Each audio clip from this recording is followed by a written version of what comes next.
शं वरुणः शन्नो भवत्वर्यमा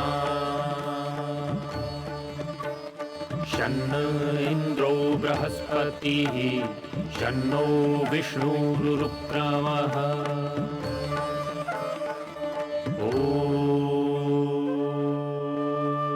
शांति शांति शांति।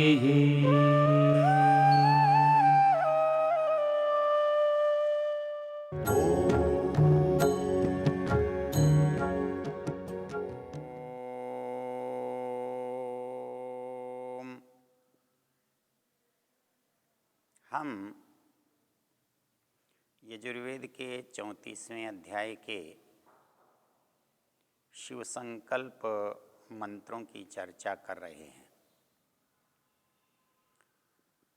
ये मंत्र हमारे जीवन में अत्यंत उपयोगी हैं और इनके जानने और समझने से हमें अपने जीवन को उचित दिशा देने में सहायता मिलती है। इन 6 मंत्रों के ऋषि शिव संकल्प है और देवता मन है, और प्रत्येक मंत्र का जो अंतिम चरण है वो है तन्मे मनः शिव संकल्पमस्तु। इसका अर्थ है ऐसा मेरा मन शिव संकल्प वाला होवे। तो जो ऐसा मेरा मन है वो कैसा है, ये चर्चा इन मंत्रों में विस्तार से की गई है। उस चर्चा को समझने के लिए हमने शास्त्र में मन की कहाँ कहाँ किस तरह से चर्चा है उसको देखा। उस क्रम में एक और बात विचारणी है। हमारा ये शरीर साधन है और ये इंद्रियां इस शरीर से जुड़ी हुई इस साधन की पूर्णता को बनाती हैं। इसमें यदि किसी एक साधन की कमी हो, पैर न हो तो आदमी चल नहीं पाएगा, हाथ नहीं हो तो आदमी कुछ कर नहीं पाएगा, आँख नहीं हो तो आदमी देख नहीं पाएगा, कान नहीं हो तो सुन नहीं पाएगा, आदि आदि। इससे पता लगता है कि उस काम को सिद्ध करने का ये साधन है। तो जैसे हमको इस शरीर में बाहर की तरफ काम करने के साधन मिले हैं, तो शरीर अंदर भी इसी तरह से काम करता है। तो वो शरीर अंदर कैसे काम करता है, तो वहाँ भी जो शरीर से जुड़े हुए साधन हैं उनकी चर्चा है। और जैसे हम बाहर के साधनों को बहिकरण या इंद्रियां कहते हैं, बहिरिंद्रियां कहते हैं,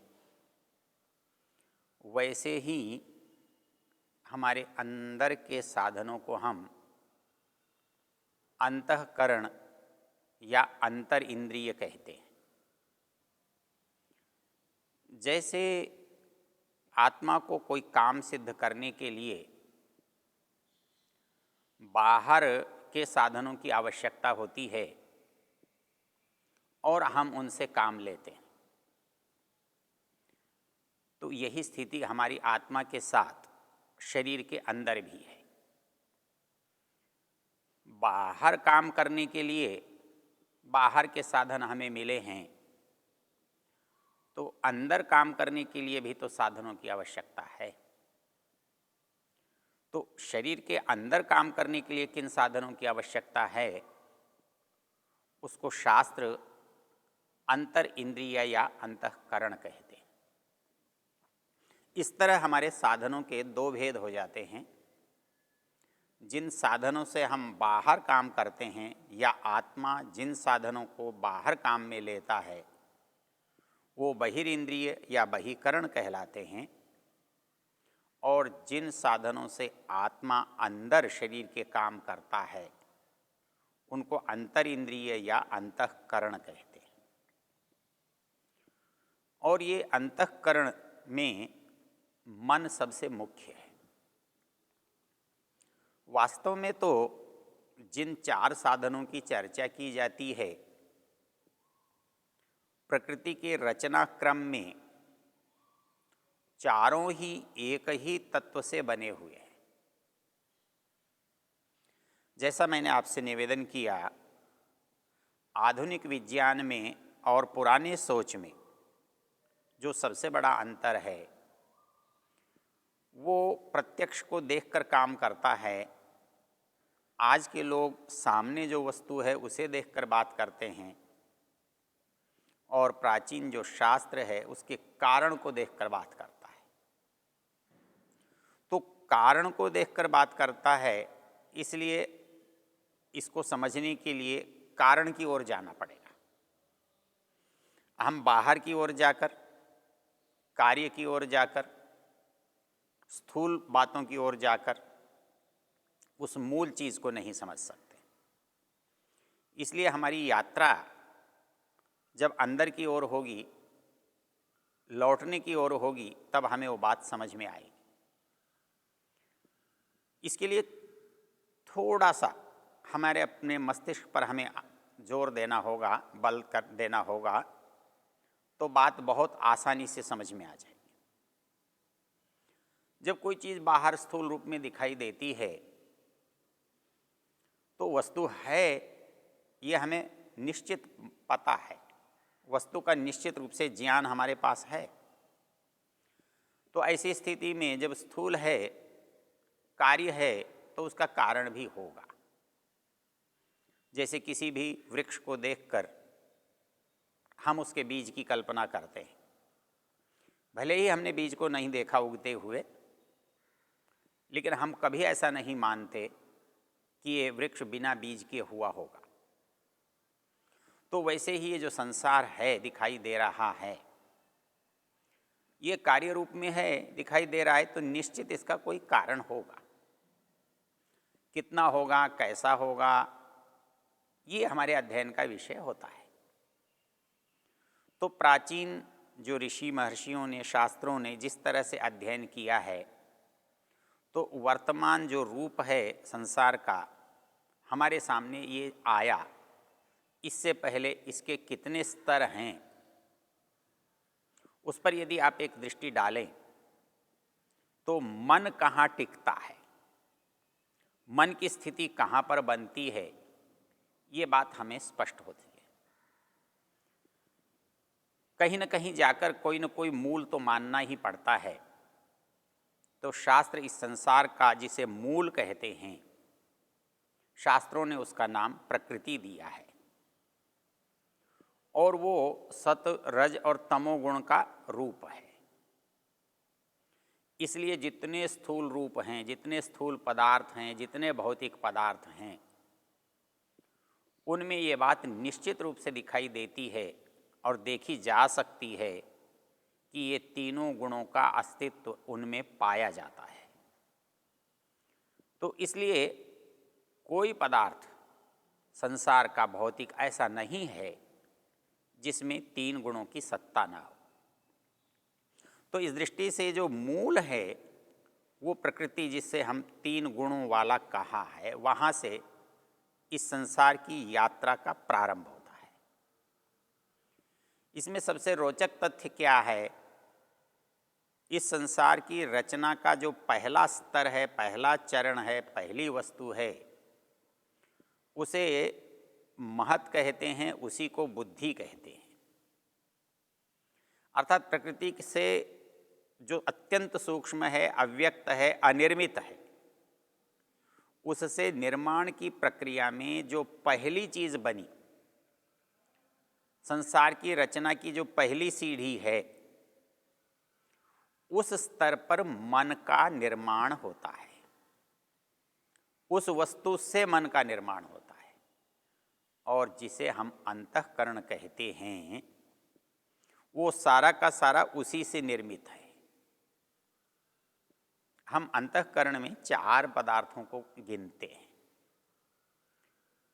मन है, बुद्धि है, चित्त है, अहंकार है। हम इनको कार्यों की दृष्टि से अलग अलग भी देखते हैं, लेकिन जब रचना के स्तर पर जाते हैं तो हमें ये सब एक ही जगह से मिलते बनते दिखाई देते हैं।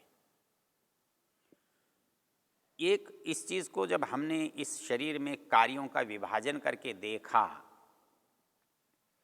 तो मन का काम संकल्प विकल्प करना है, विश्लेषण करना है, विवेचन करना है। सामग्री बहुत सारी हमें बाहर से मिलती है, वो आँखों से, कानों से, ज्ञानेंद्रियों से विषय के रूप में हमारे सामने आती है। उसका हम विश्लेषण करते हैं, अनुकूल, प्रतिकूल, सुख देने वाली, दुख देने वाली, अच्छी, बुरी। तो ये संकल्प विकल्प का जो चरण है ये मन के द्वारा संपन्न होता है। इसलिए मन की जो परिभाषा की है, संकल्प विकल्पात्मकम मनः, करूं ये संकल्प है, नहीं करूं ये विकल्प है। मन कभी सोचता है ये करना चाहिए, मन कभी सोचता है नहीं, शायद ये हमारे लिए काम की चीज़ नहीं है, नहीं करनी चाहिए। जब तक वो इस परिस्थिति में रहता है, इस विश्लेषण में रहता है, तब तक ये काम मन का है। लेकिन जैसे ही ये विश्लेषण समाप्त होता है, बात निर्णय पर पहुंचती है, तो उस निर्णय करने की क्षमता का नाम हमने बुद्धि रखा है। वो भी महत्तत्व से बना हुआ रूप है। लेकिन ये संकल्प विकल्प, ये संश्लेषण विश्लेषण जो है, ये समाप्त हो जाता है और निर्णय के रूप में जो चीज़ हमारे सामने आती है उसे हम बुद्धि कहते हैं, ज्ञान कहते हैं। इसी तरह से हमारे अंदर एक तीसरा रूप है, क्योंकि हम निरंतर करते रहते हैं, ये किया हुआ कभी व्यर्थ तो नहीं जाता। किसान बगीचा लगाता है, पेड़ों को बड़ा करता है, बहुत सारे फलों का उत्पादन करता है, उन पेड़ों का भी संग्रह करता है और उससे प्राप्त धन का भी संग्रह करता है। तो वैसे ही मन और बुद्धि से प्राप्त जो सामग्री है वो समाप्त तो नहीं हो जाती। वो यदि तत्काल समाप्त हो जाए तो फिर इसका निरंतरता नहीं बनेगी और इसके बहुत सारे परिणाम हमारे सामने आएंगे। एक किसान ने खेत में फसल उगाई और उस उगाने का उसे लाभ क्या मिला कि वर्ष भर तक वो भोजन से निश्चिंत हो गया, उसके घर में पर्याप्त अन्न रहा और उसके परिणाम स्वरूप उसे सुख मिला। और यदि इसके विपरीत हुआ, उसके पास अन्न नहीं हुआ किसी कारण से, वो उसके लिए कष्टकर हुआ। तो हमारा कर्म जो है उसका फल हमको सुख या दुख के रूप में मिलेगा। तो वो जो मिलेगा, तो वो कर्म बिना फल दिए कैसे जा सकता है? हमको कुछ न कुछ उसे फल देना ही है, हमने किया है तो उसका फल मिलना है, तो वो संग्रह में आएगा। उसका संग्रह किए बिना उससे न्याय नहीं हो पाएगा, उसका विश्लेषण नहीं हो पाएगा।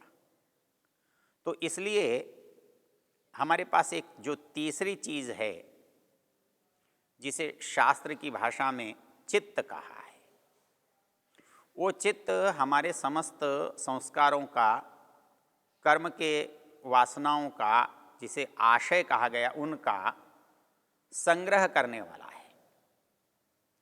इसलिए ये जो चीज़ें आपस में मिलकर काम कर रही हैं, कार्य की दृष्टि से तो इनमें भेद दिखाई देता है, भिन्नता लगती है, किंतु रचना की दृष्टि से, योग्यता की दृष्टि से, इनके अंदर क्षमता की दृष्टि से जिस तत्व की आवश्यकता है वो प्रकृति का सर्वोत्तम तत्व है, वो महत है, उसी का दूसरा नाम बुद्धि भी है।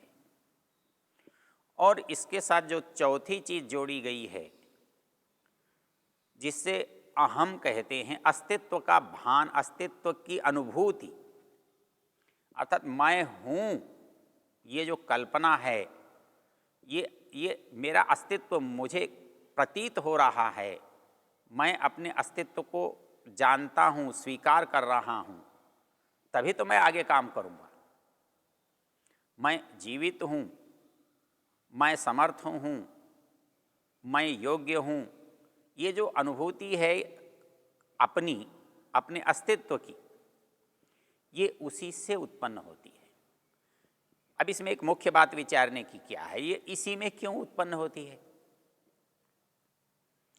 मन की क्षमता मन में ही क्यों उत्पन्न होती है? बुद्धि की क्षमता बुद्धि में ही क्यों उत्पन्न होती है?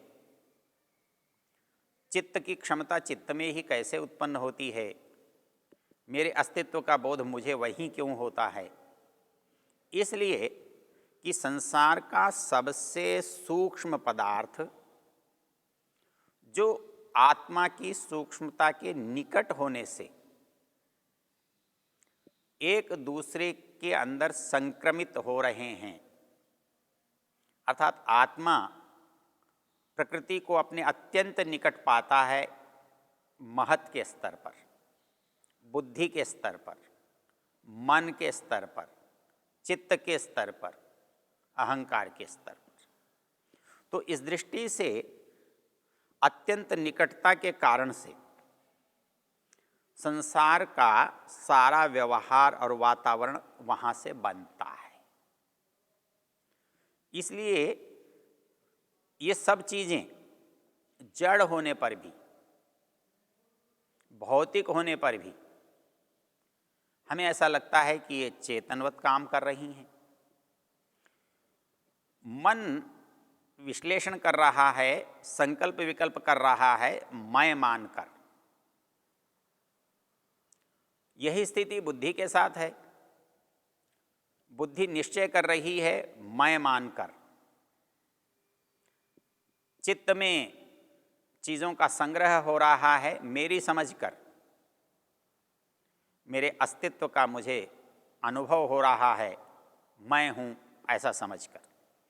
तो ये जो मैं है, मेरा है, ये सारा संबंध केवल इसी स्तर पर जुड़ सकता है। और इसी स्तर पर जुड़ने के कारण से आत्मा इन चीज़ों को कर पाता है। संकल्प विकल्प करने के लिए उसे मन चाहिए, निश्चय करने के लिए उसे बुद्धि चाहिए, संग्रह करने के लिए उसे चित्त चाहिए, अस्तित्व का भान करने के लिए उसे अहम चाहिए। तो ये जो चारों चीज़ें हैं ये उसके काम आ रही हैं, इसलिए हमने इसे करण कहा है। और ये अंदर काम आ रही हैं इसलिए अंतःकरण कहा है। तो इस दृष्टि से इस प्रकृति की जो संरचना है उसमें आत्मा के जो अत्यंत निकट और आत्मा से बिंब प्रतिबिंब भाव लेने वाला जो तत्व है, वहाँ मन की रचना होती है। इसलिए इस मन का अध्ययन हमारे लिए लाभदायक है। यही इन मंत्रों का प्रयोजन है।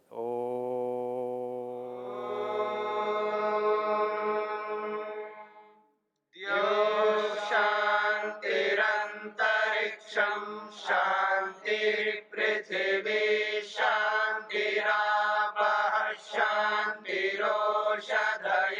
शांतिः वनस्पतयः शांतिर्विश्वे देवा शांतिर्ब्रह्म शांति सर्वं शांति शांतिरेव शांति शांति